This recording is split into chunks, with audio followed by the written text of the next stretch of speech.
Hello, I'm Michael Singh, and I'm here to do my final presentation on the Samsung Galaxy Note 7. So, the Samsung Galaxy Note 7 was released August 19th, 2016, and it was about a month ahead of its biggest competitor, which was the iPhone 7. It was on the market for about 65 days before it finally got pulled because of battery explosions. So, there were two designs that went into the Samsung Galaxy Note 7. As far as the batteries are concerned, there was two lithium-ion batteries. One of them was designed by Samsung themselves. And then there was a secondary battery, which was just supposed to be supplementary in case they had more demand than they could meet. And that design was done by Contemporary Amperex.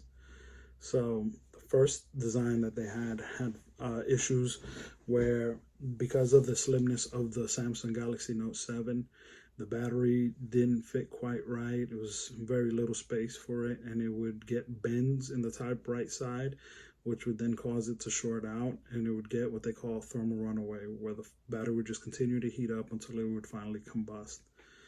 After this, they went ahead and recalled the first set of phones and told the general public that they would replace the batteries and that they would go ahead and reissue the phones. Then they went ahead and they reissued the phones and ended up with the same issue again. The second time, it was with the second manufacturer, Contemporary Amperex, who couldn't meet the demand of supplying all the batteries for all the phones, and they started having some quality issues because they were being rushed. Some of those issues were burrs on the welds, and they were missing some insulation in the batteries, which would then cause them also to short out and get a thermal runaway. Some of the morally significant decisions, I think, in this case were first, Samsung not testing properly. They rushed through the production of the phone and didn't test the phone thoroughly. They were more focused on beating the competition instead of actually making sure that their product was safe and it was working properly.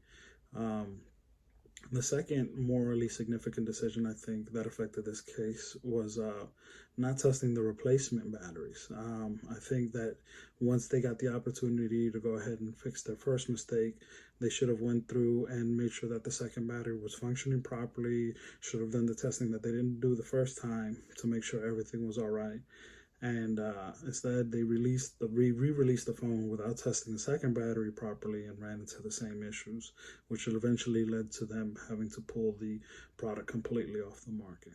So some of the values of the engineers involved in this case, I think, was first, was their reputation.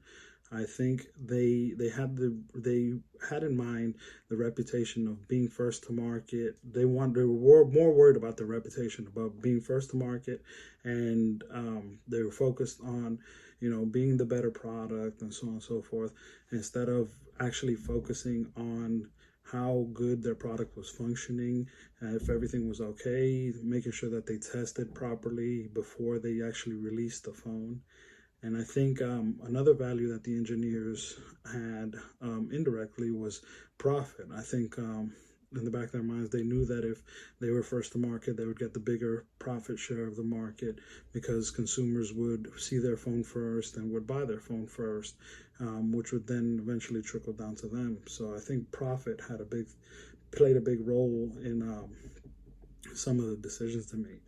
And speaking of decisions, I think some of the decisions that were made in this case were some of the better decisions that could have been made in this case would have been testing all the products all the way through. So not only testing the first round of phones and making sure that those were good, but once they had an opportunity to fix their mistakes, it would have been great if they would have tested the second round of phones. I think they would have been able to catch that the second round of batteries was having quality issues, and they would not have repeated their mistakes that they made in the first round. So, some better values that I think the engineers could have had were safety first. I think if they would have focused more on making sure that they were producing a safe product for the general public and were testing everything all the way through instead of focusing on making sure they met deadlines and making sure that they were on time with the product, it would have been much better. As a value, I think we should always focus and make sure that all our designs are safe for the general public, because they don't have much control over the design process itself. They're just end users to what we create. Um, as far as value lessons for future engineers, I think the thing that future engineers can take away from this is not to be pressured by competition into rushing your designs, not testing properly, or cutting corners. I think that future engineers need to really focus on making sure that they do the best job, or do as extensive a job as possible while they have the opportunity, instead of trying to meet deadlines. I think now when we focus more on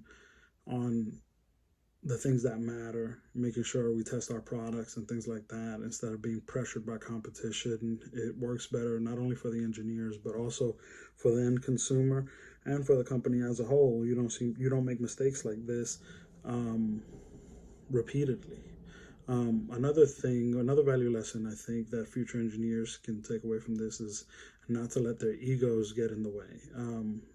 Just being first and being first ones to market is not always the best if it means that you're going to cut corners and not do proper testing on your product, and then it turns around and it blows up in your face and you end up hurting a bunch of people. In this case, they hurt about 30 people, ended up with burns from the phones exploding. And that's all. Thank you.